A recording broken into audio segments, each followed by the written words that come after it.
Your soul has a message for you, but you keep ignoring it. To take you to your next level, to take you to your next reality, to take you to your next paradigm, but you keep ignoring it. So what it does then is it cranks up the pain.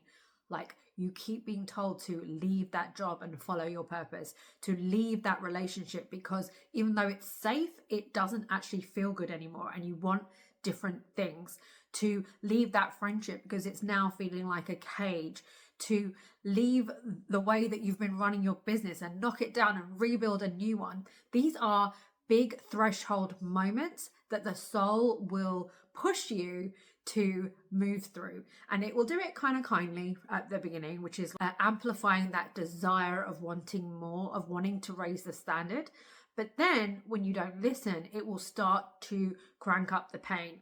So I've experienced this threshold so many times with my career, starting my business, to romantic relationships, to push me to change and evolve, to have the love that I have now with my husband, to change who I was as a person, to prepare for the family that I'm bringing into the world. And yeah, loads of times that was not a safe choice. It was not an easy choice. And it felt like my whole world would collapse.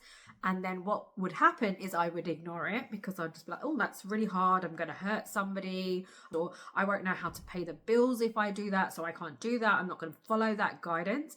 But then what the soul does, it makes it so much worse. So the pain will get worse. I remember getting this guidance to leave a friendship, and I kept ignoring it because I didn't want to do that. I didn't want to leave that person. So that relationship got worse and worse and worse and worse, and unbearable and unbearable. So it just broke down in such an unhealthy way. And I could have resisted that by actually following the nudge and communicating that properly. So what are you right now sitting on that you should be doing, but it's the hard choice? That hard choice is the threshold to your new life. When I'm at a position like this and I'm afraid to break through and I can't make myself feel safe enough to do it, I have to allow myself to be supported in community, through mentorship, to support me as I walk through that threshold, to give me the evidence of what happens when we follow that soul path. And that's what I've created in my community. It ends with me, a monthly membership. We meet multiple times a month. You have all the resources of how you consciously create, but you have the sisterhood and the support as you rise and do the brave and courageous things that are required at this time during the Fire Horse year. Just DM or comment power.